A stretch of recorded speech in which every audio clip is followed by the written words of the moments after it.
Clara Whitcomb walked out of the storm cellar at dawn with no bonnet, no satchel, and no name anyone in Ash Hollow would believe. The iron ring still hung from the trapdoor behind her, wet with rain and rust, while the whole town stared as if she had risen out of the grave, instead of a hole beneath the livery. In her hand was half a marriage letter, torn across the signature. The other half was gone. So was the man who had promised to meet her train. By noon, folks were calling her a thief, a liar, and worse, while the rancher named in that letter stood silent with storm mud on his boots and a wound in his eyes. Before we begin, let me know where you are watching from. Leave your country name in the comments below. And if you love stories about courage, loyalty, and community, be sure to subscribe so you don't miss the next stories. The first thing Clara remembered clearly was the sound of the train whistle breaking apart in the rain. It came low across the prairie, a long iron cry, half swallowed by thunder. Then came the smell of coal smoke, wet wool, and mud. She was sitting on a wooden bench inside the Ash Hollow depot, with a carpet bag on her knees and a folded letter pressed beneath both gloved hands. All the way from St. Louis, she had told herself not to be afraid. A letter was not a home, she knew that. A promise written in ink could still be broken by hunger, pride, or the hard truth of a stranger's face. But the letter in her lap had been different from the others she had seen pinned up in the placement office. It had not boasted of acres or cattle. It had not spoken of needing a woman to cook, mend, bear children, or keep silent. It had said simply, "I have a house with too many quiet rooms. I cannot promise ease, but I can promise honesty. If you come, you will be treated with dignity from the moment your foot touches our town."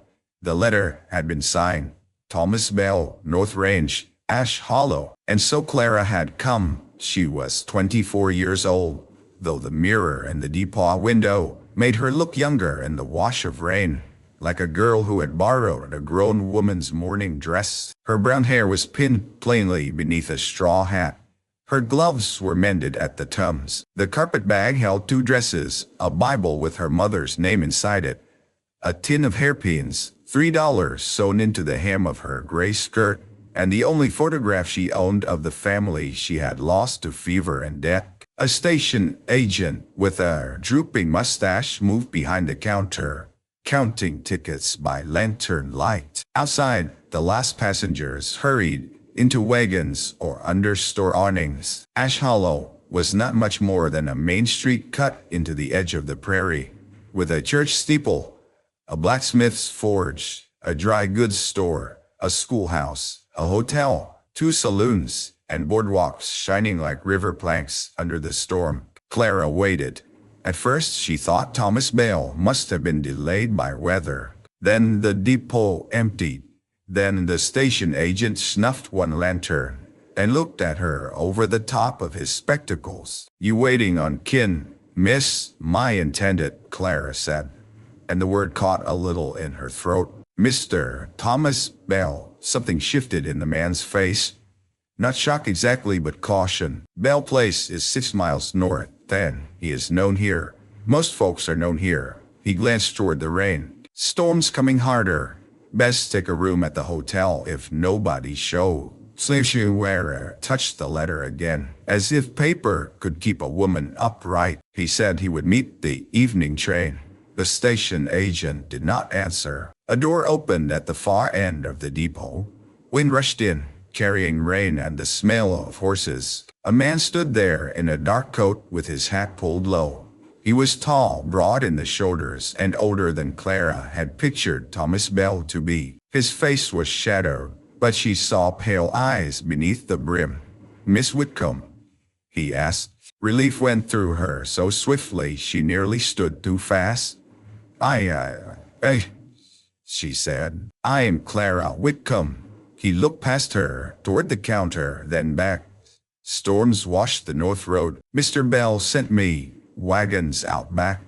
There was something in his voice that made her hesitate. It was too flat, too practiced. "May I ask your name?"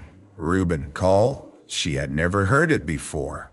But what did that prove? She had never heard any Ash Hollow name except Thomas Bell. The station agent cleared his throat. "Cole, you riding for Bell now?" The man gave him a hard look. "Tonight I am." Clara felt the room tighten. She should have asked more questions. She would think of that later, again and again, while lying awake beneath strange rafters. She should have demanded to see Thomas's reply. She should have stayed by the counter until morning. But she was tired, chilled, and alone in a town where her future depended on not appearing suspicious before she had even begun. So she lifted her carpet bag and followed Reuben Cole out into the rain.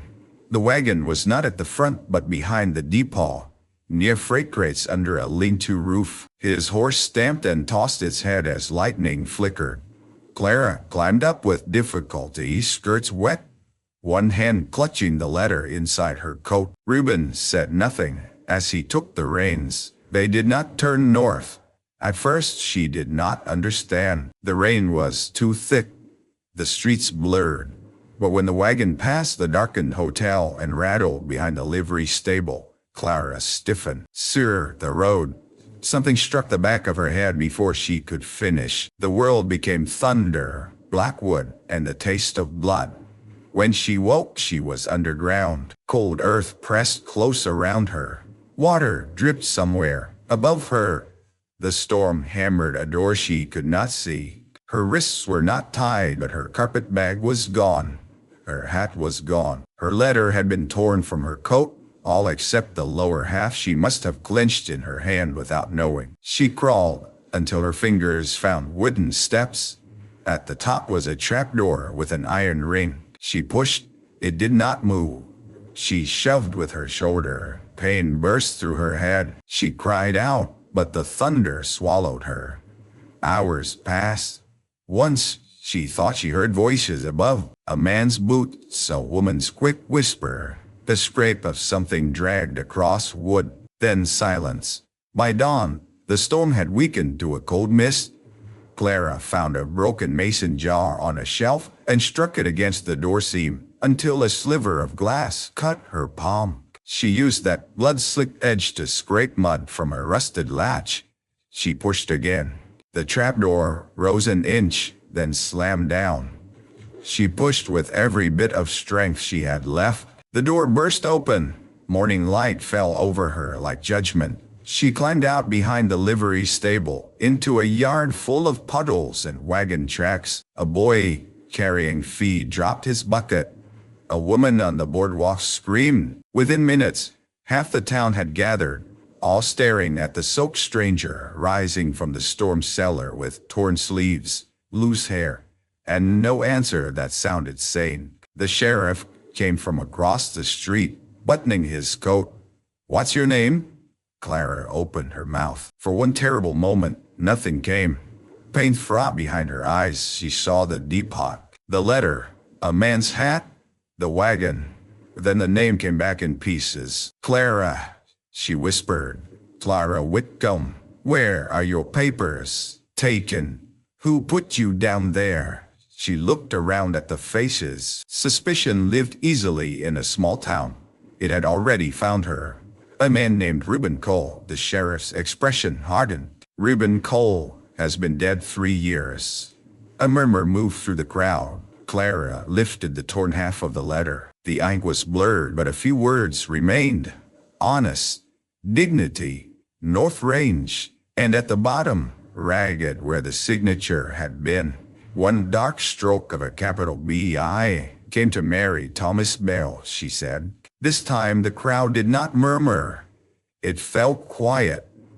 Then a woman near the dry goods store said, "Thomas Bell buried his wife only 9 months ago." A man laughed without humor. "He would not send for a letter bride." Another voice came sharper. "Unless he did and lost courage." The sheriff took the torn paper from Clara's hand. Before he could speak, hoofbeats sounded at the edge of town. A rider came through the morning mist on a bay horse, coat dark from rain, face drawn with the weariness of a man who had ridden hard through washed-out country. He reined in beside the livery and looked first at the crowd, then at Clara. She knew at once he was not the man from the depot. This man's grief had not made him cruel. It had made him careful. His eyes were gray, his beard trimmed close, his hat brim bent from weather. He looked at Clara with astonishment so plain it cut through every accusation around her. The sheriff turned. Thomas Bell swung down from the saddle. For a moment he did not move closer. He looked at the torn letter in the sheriff's hand, then at Clara's bleeding palm, the bruise rising near her temple, the mud on her skirt. "I don't know this woman," he said quietly. The words struck Clara harder than the blow in the storm. She stood there, shaking in the yard, while every face in Ash Hollow seemed to draw back from her. Thomas saw it. His jaw tightened. "But she did not put herself in that cellar," he added. "And no woman comes out of the ground at dawn looking like that unless somebody wanted her hidden." The sheriff frowned. "You saying the letter is yours?" Thomas took the paper and studied it. Something crossed his face. Recognition, then anger, then dread. "No," he said. "The hand is close, but it is not mine." Clara's knees nearly failed. A false letter, a dead man's name, a locked storm cellar. The town seemed to tilt. Thomas stepped toward her, then, slowly, as one might approach a frightened horse. "Miss Whitcomb," he said, "I do not know who brought you here, or why my name was used. But I know this much. You need a doctor, dry clothes, and a place where tongues can't tear you any further before breakfast." The sheriff lifted a hand. "She might be wanted elsewhere." Thomas looked at him. "Then post a wire. Until answer comes, she is under my roof." A woman gasped. Someone said, "Thomas, think of your standing." His eyes remained on Clara. "I am." That was how Clara Whitcomb, who had arrived in Ash Hollow as a bride, left the livery yard as a scandal. She rode in Thomas Bell's wagon beneath a blanket borrowed from the doctor's wife, with the torn letter folded in his coat pocket, and the whole town watching them go. The Bell Ranch lay 6 miles north, beyond low hills silvered with rain and grass bent flat by the storm. Fence posts leaned in the wet earth. Cattle stood dark and steaming in the morning cold. A line of cottonwoods marked a creek swollen beyond its banks, and beyond that rose a whitewashed house with a deep porch, a red barn, and windows that reflected the pale sky. It was not grand, it was not poor. It looked like a place built by hands that meant to stay. Thomas helped Clara down without touching more than her elbow. "My housekeeper, Mrs. Dawes, keeps a room ready for my sister when she visits," he said. "You might use it. No one will trouble you there." His voice carried a distance in it, not unkindness. Distance. Clara understood. She was not his bride. She was a problem that had climbed out of his storm cellar, or someone's storm cellar. Perhaps that was worse. Inside, the house smelled of wood smoke, coffee, beeswax, and old sorrow. A black ribbon still hung around a framed photograph on the parlor mantel. In it stood a young woman with fair hair, smiling with one hand on Thomas Bell's arm. Clara looked away before he could see her looking. Mrs. Dawes came from the kitchen, wiping her hands. She was a stout woman with silver hair, sharp eyes, and a face that seemed made for both scolding and mercy. "Merciful heaven," she said when she saw Clara. "Bring her here by the stove." Thomas obeyed without argument. The doctor came before noon and cleaned the cut on Clara's palm, pressed careful fingers to the bruise behind her ear, and told her she had been struck hard enough to confuse her memories for a spell, but not hard enough, he hoped, to do lasting harm. "You recall your name. That's something." "I almost did not," Clara said. The doctor paused. Thomas, standing near the door, looked at her. Clara swallowed. When the sheriff asked, it was gone for a moment. Everything was gone. Mrs. Dawes crossed herself quietly. After the doctor left, Clara sat wrapped in a quilt at the kitchen table while rain tipped from the eaves. Thomas placed a cup of coffee before her, then sat across from her, leaving enough space that she would not feel cornered. "I need to ask about the letter," he said. "I expected you would. Did you keep the envelope?" "In my bag." "And your bag?" "And your bag is gone." Yes." "Who arranged the match?" Clara told him of the placement office in St. Louis, of a woman named Mrs. Harrow, who kept files of men seeking wives in Kansas, Nebraska, Colorado, and the territories. She told him how she had chosen his letter because it sounded decent, because she was tired of sewing buttonholes in a boarding house room, because the factory foreman had begun waiting for her after dark, and because dignity, written plainly, could shine brighter to a lonely woman than diamonds. Thomas's gaze lowered at that word. "I did not write it," he said. "I believe you." The answer seemed to surprise him. Clara looked down at her bandaged hand. "A liar's letter brought me here. That does not mean every man here is one." He leaned back slightly, as if her fairness cost him more than accusation would have. "I wrote one letter like that once," he said. "Not to St. Louis, not to any office. To my cousin in Ohio, after my wife died. I said this house had too many quiet rooms. I said I could not promise ease. I never asked for a bride. I only wrote what grief made me write." Clara felt the room still around them. "Who saw it?" "My cousin. My bae, his wife." "I don't know. The letter was private. Could someone here have copied your hand?" Thomas's mouth tightened. "Yes." He did not say the name, but Clara heard one in the silence. By evening, Ash Hollow had made a story without needing facts. The sheriff rode out to say no answer had yet come from St. Louis. He also brought gossip, though he dressed it as caution. Some said Clara had followed Thomas from another state. Some said she had stolen the letter from a true bride. Some said Thomas had sent for her, regretted it, and let the storm solve what shame could not. Mrs. Dawes set a plate down too hard when the sheriff said that. Thomas's face became stone. "And the man she named?" he asked. "Reuben Cole?" The sheriff shifted. "Dead, like I said." "Was he buried in Ash Hollow?" "In the old cemetery." "Fun, who used his name?" "That's what I mean to find out." But his tone said he did not expect to. After the sheriff left, Clara stood by the parlor window and watched Thomas in the yard. He went from stall to stall in the barn, checking horses with slow, steady hands. A hired man brought in a mare with a cut leg. Thomas bent in the lantern light, speaking low until the animal quieted. It was the first gentle thing Clara had seen since stepping off the train. Mrs. Dawes came beside her. "He lost Margaret in childbirth," the older woman said. Clara turned. "I am sorry. The baby too." Folks expected him to fold in on himself. He nearly did.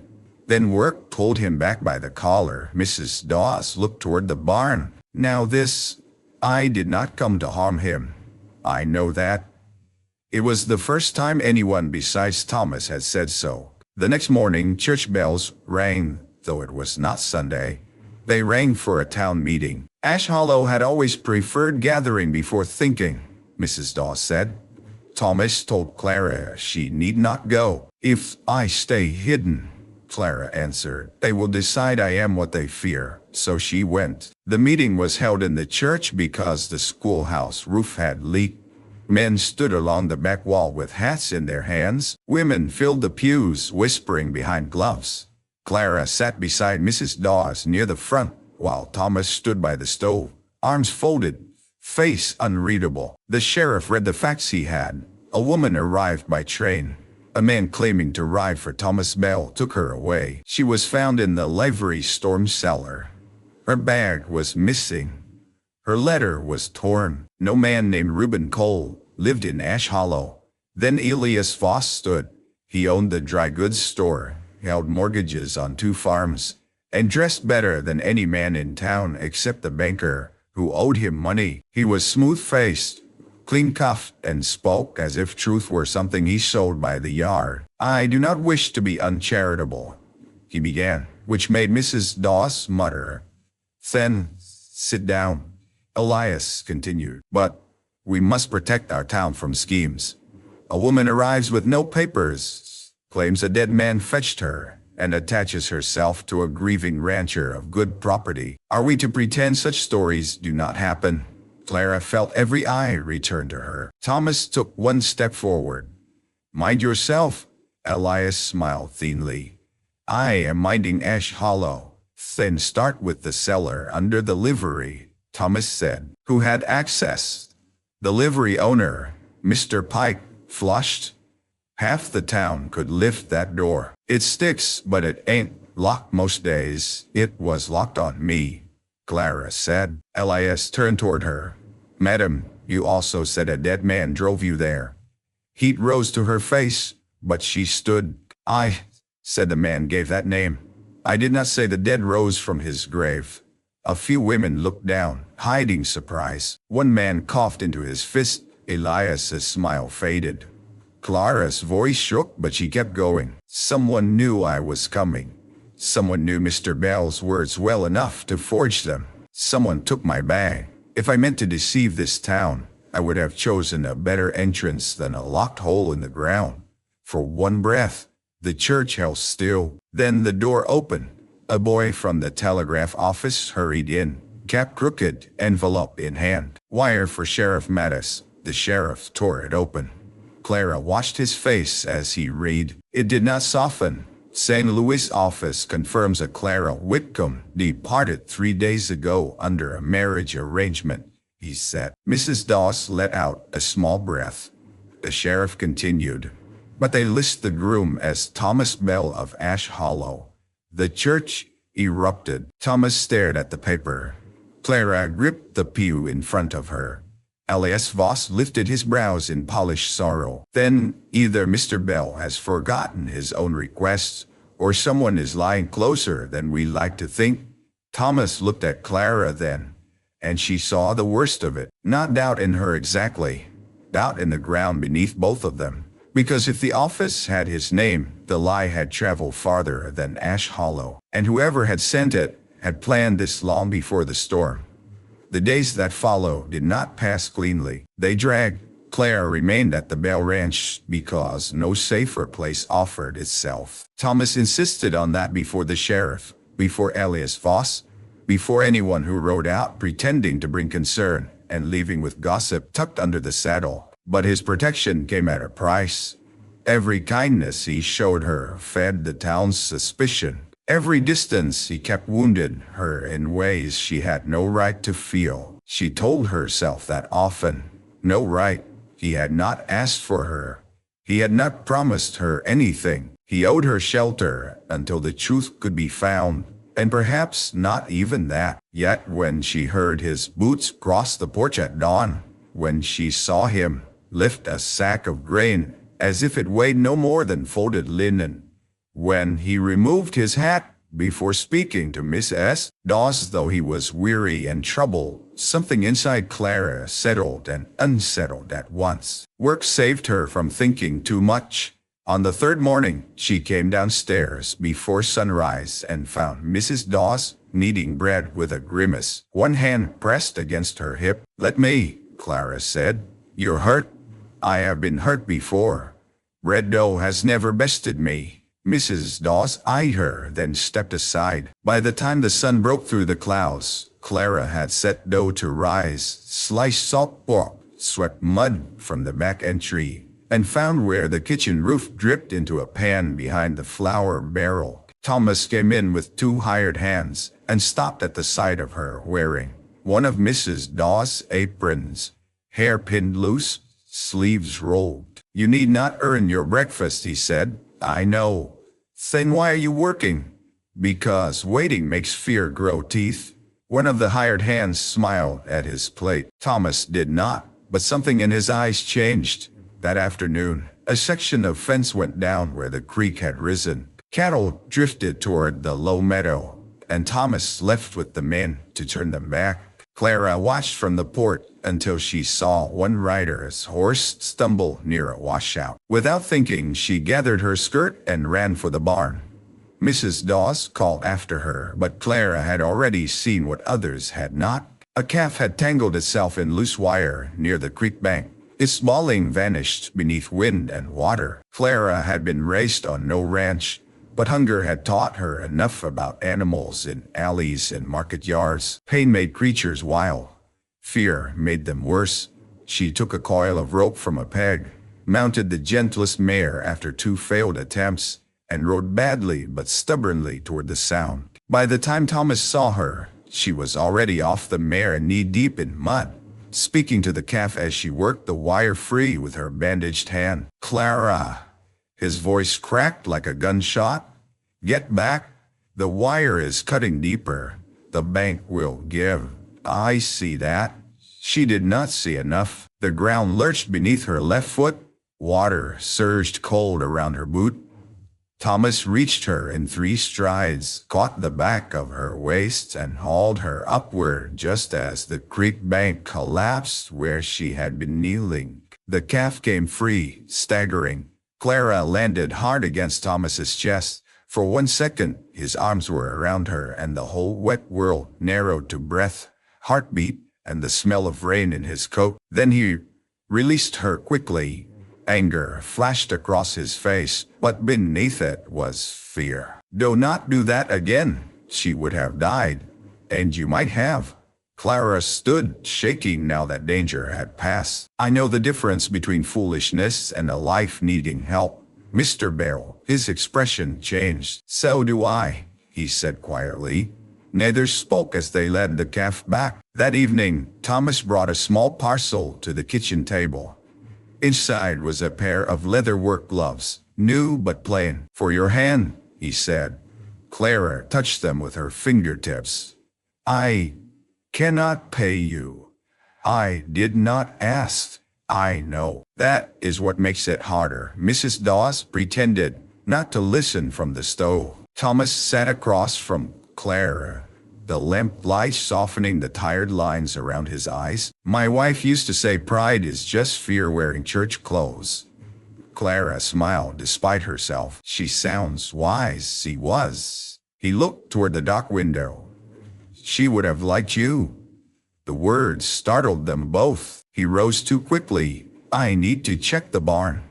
After he left, Clara sat with the gloves in her lap, feeling the warmth of a compliment never meant to become confession. Trust did not arrive like lightning. It came like chores, a pail carried before being asked, coffee left on the porch rail while Thomas mended harness, Clara reading aloud from the newspaper to Mrs. Dawes, and, later, not stopping when Thomas came in. A quiet evening when she found a tear in his work shirt and mended it without asking, leaving the stitches so neat. He noticed and said nothing for a long while. But Ash Hollow did not let them heal in peace. One afternoon, Clara rode with Mrs. Dawes into town for flour, lamp oil, and peas. Thomas wanted to go instead. Clara refused. "I cannot live 6 miles from their judgment forever." "You could until we know more." "That is not living." So he hitched the wagon and handed Mrs. Dawes a small pistol for the seat box, which made her snort. "If trouble comes, I'll hit it with the flour sack first." Town smelled of wet boards drying in sun, horse dung, tobacco smoke, and fresh-cut pine from repairs after the storm. Clara stepped down in front of the dry goods store and felt conversations bend around her. Inside, Elias Voss was behind the counter, measuring calico for Mrs. Larkin, the minister's wife. He looked up with pleasant surprise. "Miss Whitcomb, how brave of you to visit us." Clara set her list on the counter. "How necessary." Mrs. Larkin shifted uneasily. Elias smiled. "Flour, lamp oil, pins. Anything else?" "Stationery, perhaps.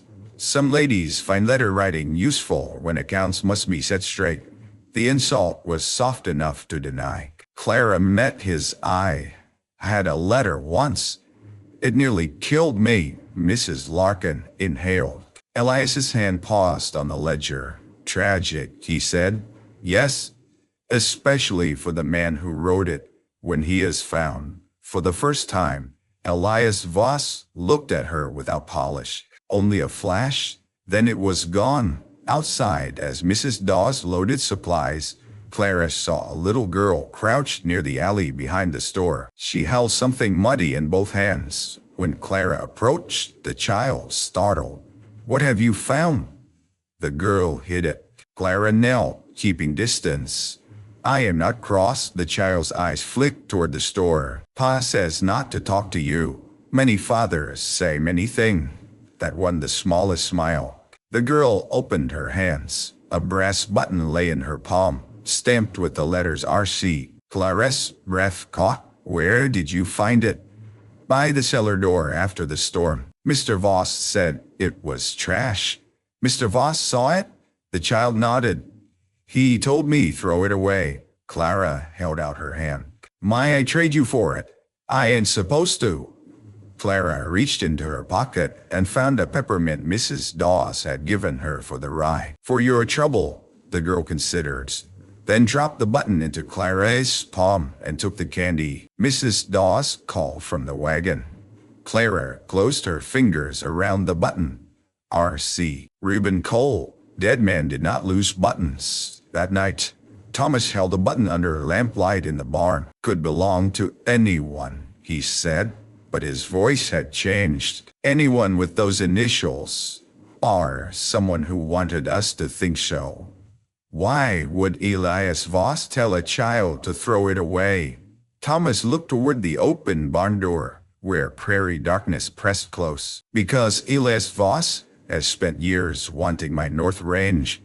Clara waited. Thomas rubbed a tomb across the brass letters. After Margaret died, I fell behind. Dr. Bill's funeral costs.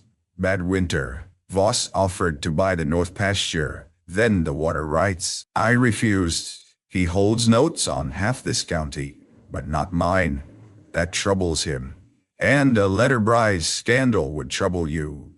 It would make folks doubt my mind, my honor, my bay, my claim if he could prove I sent for a wife under false pretenses while death stood unsettled. Clara frowned. But why bring me? Why not forge any scandal? Because a living person makes more noise than paper. The barn lantern hissed. Clara remembered the man in the dark coat, the blow, the cellar, the voices overhead. He meant for me to be found. Thomas turned sharply. What? I vanished. There would be a search. But if I was found disgraced, confused, with no papers, then I became the lie. Her throat tightened. I was never meant to be a bride. I was meant to be evidence. The words seemed to strike him. He stepped closer, then stopped himself. Clara. The way he said her name made her ache. A horse shifted in its stall. Somewhere outside, a coyote cried across the wet grass. Thomas's voice went low. I am sorry. You did not do this. No.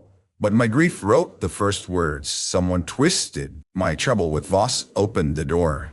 And you were the one thrown into darkness. Clara looked down at the button between them. I have been poor most of my life, Mr. Bell. Poor women learn early that doors open and close above us, without our hand on the latch. But I will not let this town decide. I have no name simply because someone stole the paper it was written on. Thomas's eyes held hers. No, he said. You will not. Before either could say more, a rider came hard into the yard. It was the telegraph boy, hat nearly blown off, face pale. Mr. Bell, sheriff says come quick. They found a woman's carpetbag in your lower field. Sayers went Cole. The boy swallowed. And there's blood on it. The lower field lay beyond a stand of cottonwoods, where the Bell property dipped toward an old wagon road, not used since the bridge washed out years before. By the time Thomas and Clara arrived with the sheriff, dusk had bruised the sky purple and the first stars trembled over the prairie. The carpetbag sat beside a fence post. Clara knew it before she stepped from the wagon. The brown leather corner patched with black thread. The brass clasp that never closed unless pressed twice. Her whole former life lay in the mud like something dead. Thomas reached for her arm, then let his hand fall. "Stay back!" "No." The sheriff glanced at Thomas. Let her see. Inside the bag, her dresses had been torn apart. The Bible was there, pages bent. Her mother's name remained in faded ink. The photograph was cracked but not gone. The $3 sewn in her hem had been cut out. On top of everything lay the upper half of the marriage letter. It bore the signature, Thomas Bell. Clara heard the sheriff exhale. Thomas went very still. "That is not my hand," he said. The sheriff did not answer. Clara picked up the paper with shaking fingers. The signature was close. Very close. Close enough to shame him. Close enough to hang a woman's fate on. There was blood on the edge of the bag, but not much. A smear. A staged thing. "Someone planted this," Clara said. The sheriff looked at her with pity, which was worse than doubt. "My bay." Thomas turned on him. "My bay. I have a town ready to boil," Thomas thought. "A forged letter is one thing. A bag found on your land is another. My land touches 3 roads and open prairie. And your name is on the paper." Clara folded the letter carefully. "Then send another wire to St. Louis. Ask who paid the placement fee." The sheriff blinked. Thomas looked at her. Clara's voice steadied as the thought formed. "The office would not send me across states on kind wishes. Someone paid. There will be a record." For the first time that evening, hope moved. The sheriff nodded. "I'll send it," but hope was a dangerous thing in Ash Hollow. By morning, Elias Voss had already heard of the carpet bag. By noon, women who had pitied Clara crossed the street rather than meet her. By supper, 2 of Thomas's hired hands were warned by relatives that staying at Bell Ranch might cost them standing in town. One quit. The other stayed. His name was Caleb Fry, a young man with sunburned ears and more loyalty than sense. Thomas told him there was no shame in leaving. Caleb spat into the dust. "My ma says there is. That's why I ain't." Thomas nodded once, too moved to answer. Pressure came from every direction. The bank requested Thomas settle an old note earlier than planned. The feed supplier refused credit. The minister called, intending kindness, but he spoke of appearances until Mrs. Dawes showed him out with a politeness sharp enough to shave bark. That night, Thomas stood alone in the parlor, looking at his wife's photograph. Clara found him there by accident. She had come for the Bible from her bag. Unable to sleep without it near, she stopped in the doorway. "I'm sorry," she said. "I did not mean to intrude." "You Aaron." He kept his eyes on the photograph. "Clara should have gone. Instead," she said, "you miss her in every room." His shoulders shifted. "Yes, I used to think grief was loud," Clara said.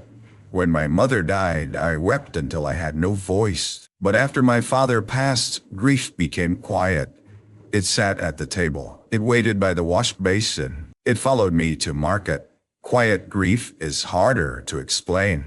Thomas turned then. For the first time, he looked less like a man protecting a boundary and more like one too tired to hold it. "Margaret wanted this place full," he said.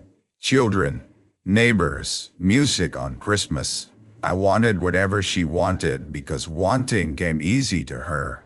His mouth trembled once, then firm. "After she died, everyone told me to keep living. But they meant keep breathing, keep working, keep being useful. They did not mean open the door to anything that might hurt again." Clara held the Bible against her chest. "I did not come to ask that of you. No." His voice roughened.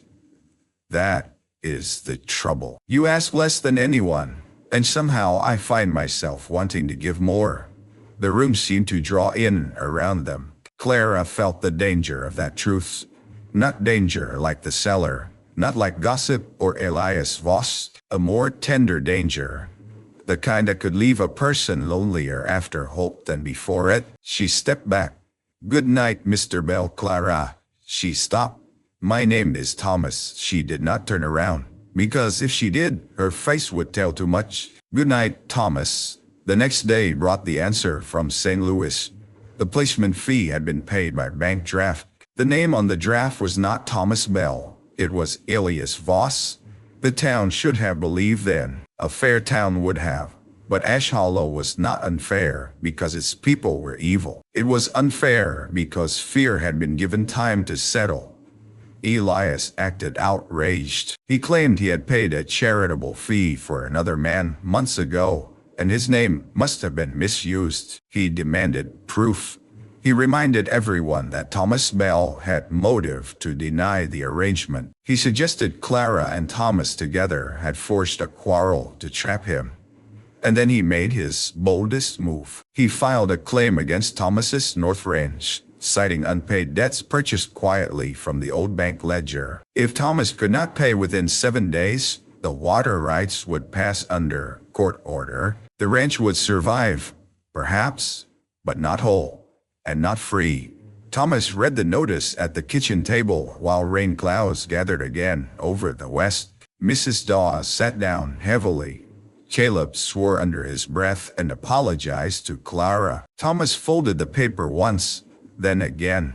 His face was calm in a way Clara had learned to fear. How much? She asked. He named a sum that might as well have been the moon. There must be something to sell. Horses, Thomas said. Breeding stock, enough to cripple us before winter. Clara looked at him. And if you do not, Voss gets the water, Mrs. Dawes whispered. Margaret's orchard, too. Thomas closed his eyes. Outside, wind moved through the porch chimes, a thin, lonely sound. Clara went upstairs and opened her carpet bag. From beneath the lining, where the thief had not looked because the seam appeared torn already, she drew out a flat oilskin packet. Inside was not money. Not much. A certificate of deposit from her father's final sale of tools. Small but real. She had kept it hidden against needs so desperate she could not yet imagine it. Now she could. She brought it downstairs and laid it before Thomas. It is not enough, she said. But it is something. He stared at the paper. No, you have not even looked. I said no. Thomas, no. He stood so abruptly, the chair scraped. I will not take the last security of a woman brought here by fraud. It is mine to offer. It is all you have? She lifted her chin. Then understand what I'm saying. Silence fell. Thomas looked at her as if the room had changed shape. Clara's voice was soft but clear. I did not choose the lie that brought me here. I did not choose your grief or Mr. Voss's greed or this town's judgment. But I can choose what kind of woman I am while standing in the middle of it. You gave me shelter when doing so cost you. Let me give what I can. His eyes shone, though no tears fell. I cannot repay that. I did not ask. The echo of his own words broke something between them. Not restraint entirely, but the pretense that kindness had remained only duty. Thomas picked up the certificate, then set it back in her hand and closed her fingers over it. Keep it, he said. If I lose the water, I will still have my name. If you lose this, Voss takes yours twice. Clara's throat tightened. My name is not in that paper. No, he said. It is in how you offered it. That night, Thomas rode to town alone. Clara did not know until after he had gone. Mrs. Dawes found the note on the kitchen table. Gone to settle what can be settled. Bolt the doors. Clara read the words once and reached for her shawl. Mrs. Dawes blocked her. No, he will face Voss alone. He asked us to bolt the doors. He also once wrote that dignity mattered. I believed him then. I believe it now. Mrs. Dawes held her gaze for a long moment, then stepped aside and opened the drawer where she kept the small pistol. Take Caleb, she said. By the time Clara and Caleb reached town, The saloon windows blazed with lamplight, and voices spilled into the street. Men had gathered where men always gathered, when law, money, and pride became one knot. Clara stepped onto the boardwalk just as Thomas came out of the bank with Elias Voss behind him, and Sheriff Maddox at his side. Thomas held a paper in his hand. His face was pale. Elias looked satisfied. Clara knew before anyone spoke.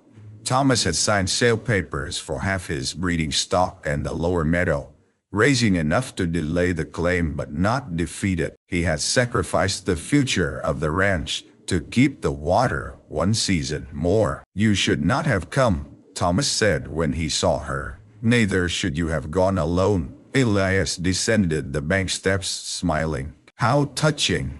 The nameless bride arrives for the ruin." Clara turned toward him. Something in her face made his smile pause. "I have a name," she said. "You paid to put it on a westbound train." A hush spread. Elias looked around, measuring the crowd. "This again?" "Yes," Clara said.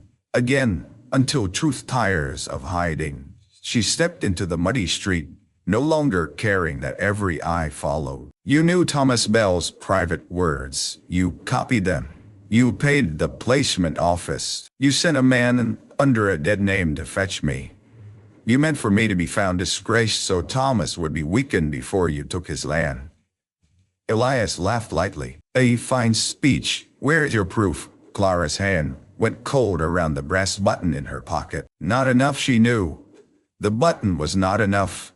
The bank draft was not enough for a man like Elias, who could bend doubt like wire. Then the church bell rang once. Everyone turned.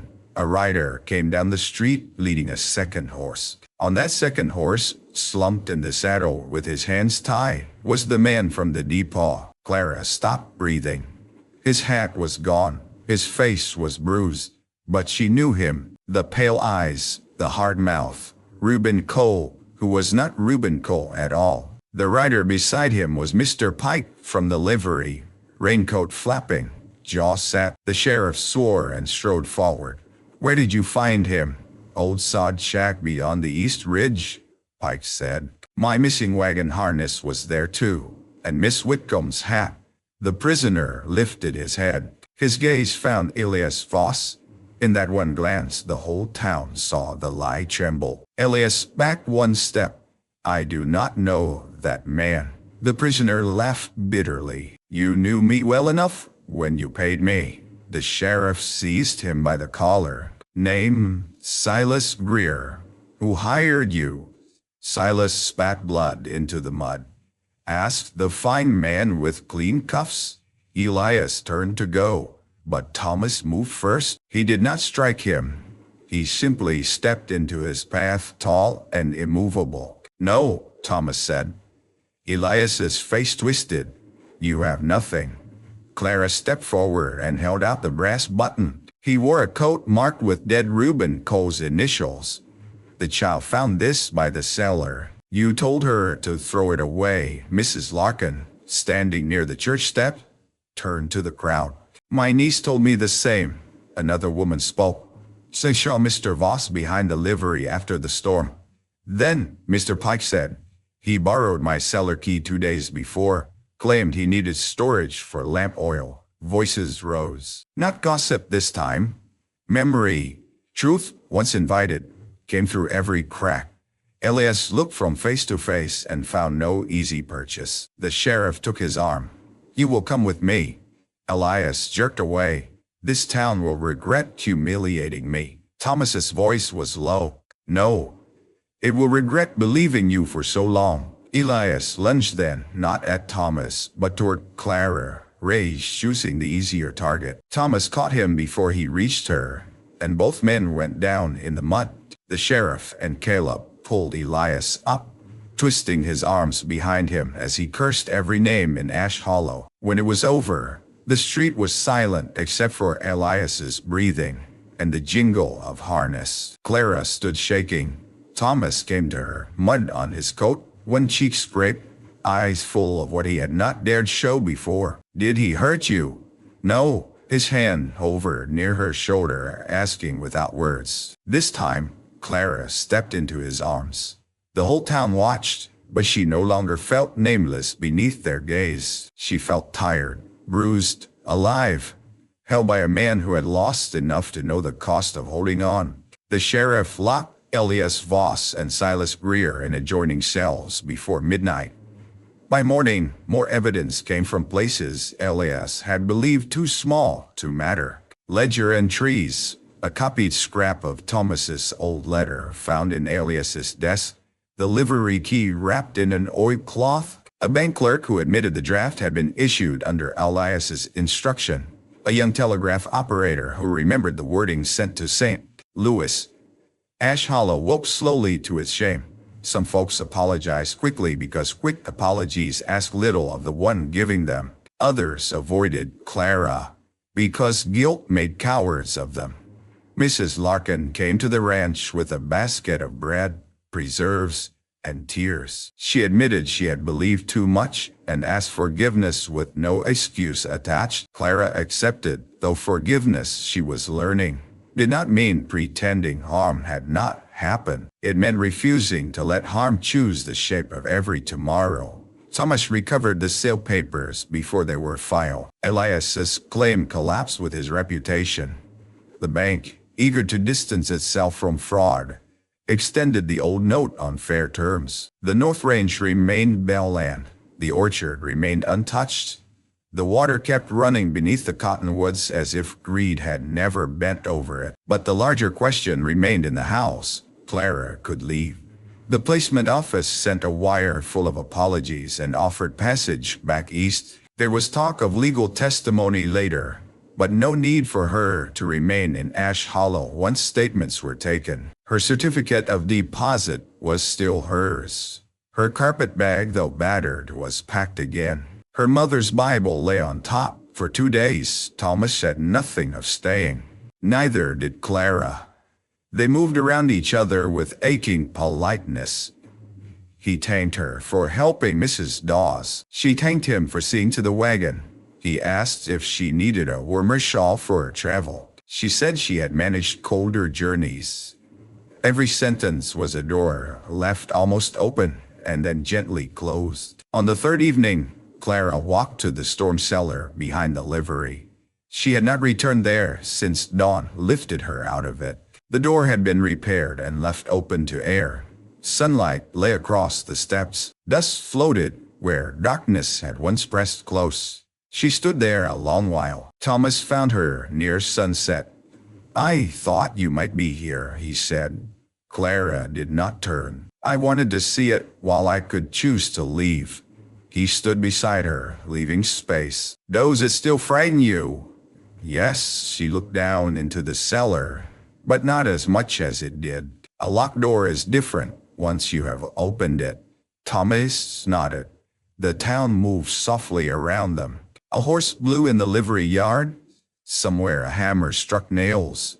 The evening train whistled far off, the same iron cry that had brought her in terror and truth. "My cousin wrote today," Thomas said. He remembered showing my letter to one man passing through Ohio last winter, a trader who owed Elias Voss money. That must be how the words traveled back. Clara smiled sadly. "Grief travels strangely. So does courage." She looked at him then.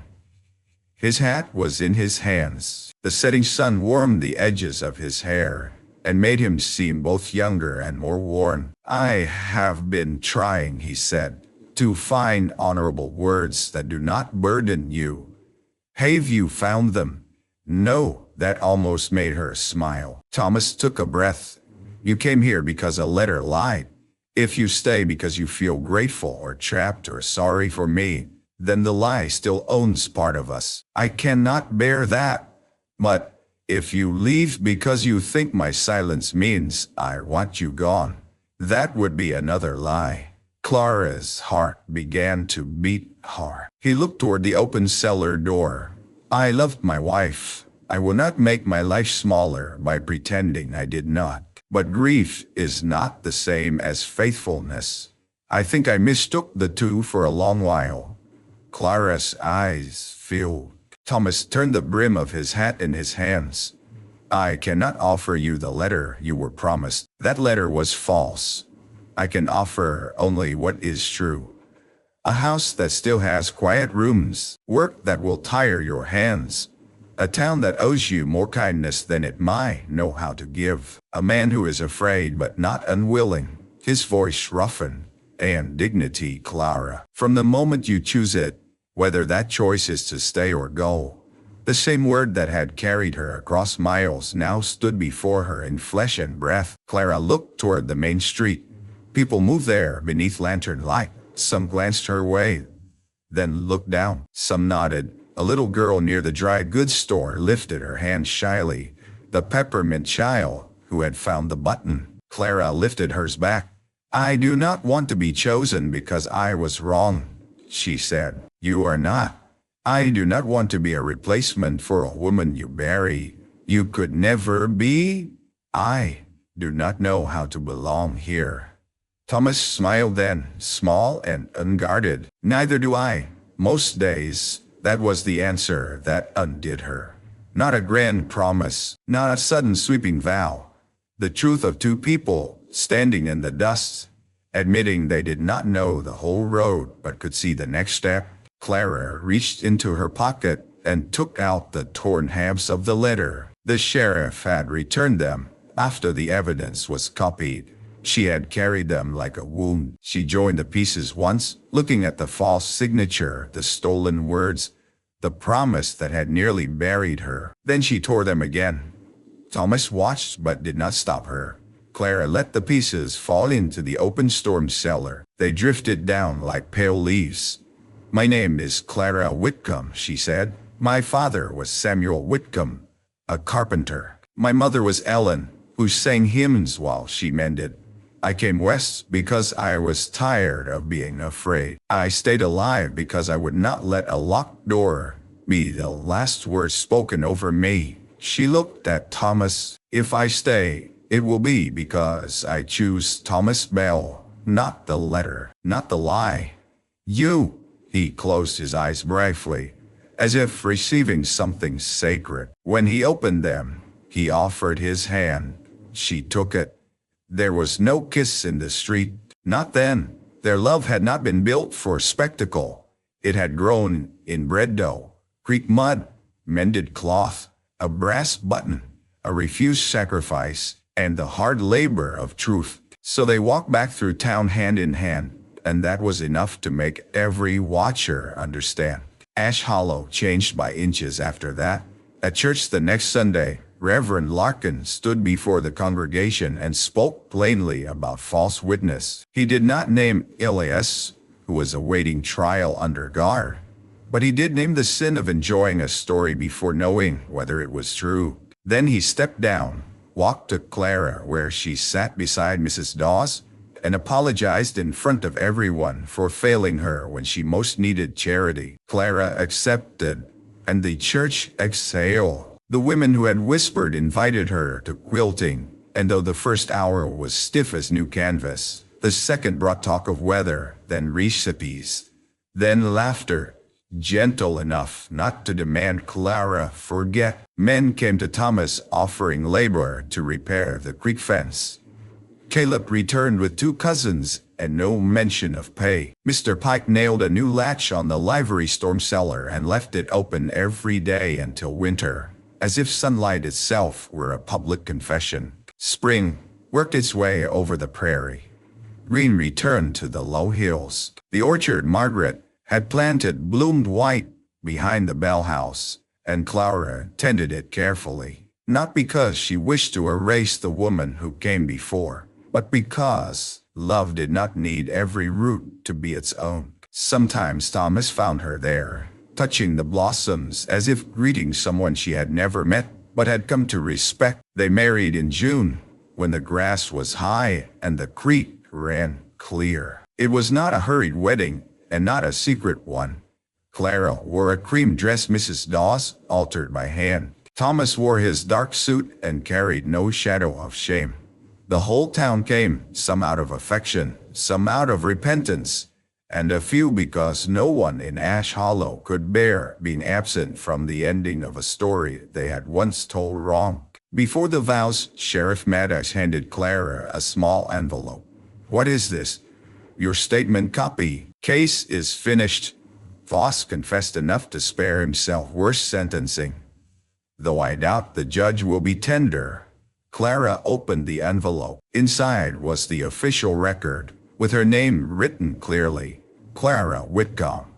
She touched the ink. Thomas, standing beside her, said softly, "There it is." She looked up at him. "It was there before." "Yes," he said, "but I am glad the world caught up." The church bells rang after they spoke their vows, not for alarm, not for judgment, for joy. Their sound rolled over the boardwalks, over the livery yard, over the storm cellar door standing open in the sun, over the depot where the evening train waited under a clean sky. Later at the ranch, long tables were set beneath the cottonwoods. There was roast beef, bread, preserves, coffee, pound cake, and children running through grass with ribbons. Mrs. Dawes cried into her apron and denied it fiercely. Caleb danced with the Peppermint Girl's older sister and stepped on her foot twice. Even Sheriff Maddox laughed when Mr. Pike tried to lead a hymn too high for any human throat. As sunset came, Clara slipped away to the porch. Thomas found her there, as he always seemed to find her when her heart grew too full for company. "Are you tired?" he asked. "Very happy." She looked across the yard. Lanterns glowed in the trees. Horses moved like shadows near the fence. The prairie wind came soft and warm, carrying dust, clover, wood smoke, and the distant whistle of a train heading west. "Yes," she said, "but it is a different kind of happy than I imagined." "How so?" "I thought happiness would feel like being safe forever." She leaned against the porch post. "It feels more like knowing where to stand when the wind comes." Thomas stood beside her. After a while, he reached into his vest pocket and took out a folded paper. Clara laughed softly. "Another letter. The first honest one." He handed it to her. The writing was Thomas's true hand, firm and plain. "Clara Bell," it began. She stopped at the name, and tears blurred the rest. Thomas grew still. "Too soon." "No." She pressed the paper to her heart. "Just knew." He waited. She read on. "I cannot promise there will be no storms. I cannot promise no one will ever speak falsely, or that grief will never pass through our rooms again. I can promise there will be no locked door between us that truth cannot open. I can promise my name beside yours, not over it. I can promise home, if you still choose it each morning." Clara folded the letter carefully. Then she took his hand and led him down from the porch, past the tables, past the laughing guests, past the barn where the calf she had saved now slept in clean straw. Together they walked to the rise beyond the orchard. From there they could see Ash Hollow in the distance, the church steeple, the depot roof, the livery yard, the place where a nameless accusation had begun, and where the truth had finally stood upright. The last light of day spread across the prairie in gold. Clara rested her head against Thomas's shoulder. Once she had walked out of a storm cellar with no name the town would believe. Now her name lived in church records, court records, a letter written by an honest hand, and in the quiet voice of the man beside her when he spoke it like a vow. Behind them, the house waited, with its once quiet rooms filling slowly with music, work, memory, and hope. And below them, in the town that had learned who lied, the storm cellar door remained open to the evening air, no longer a place of fear, but a reminder that truth, like a letter bride with mud on her hem and courage in her hands, could climb out of darkness and walk home.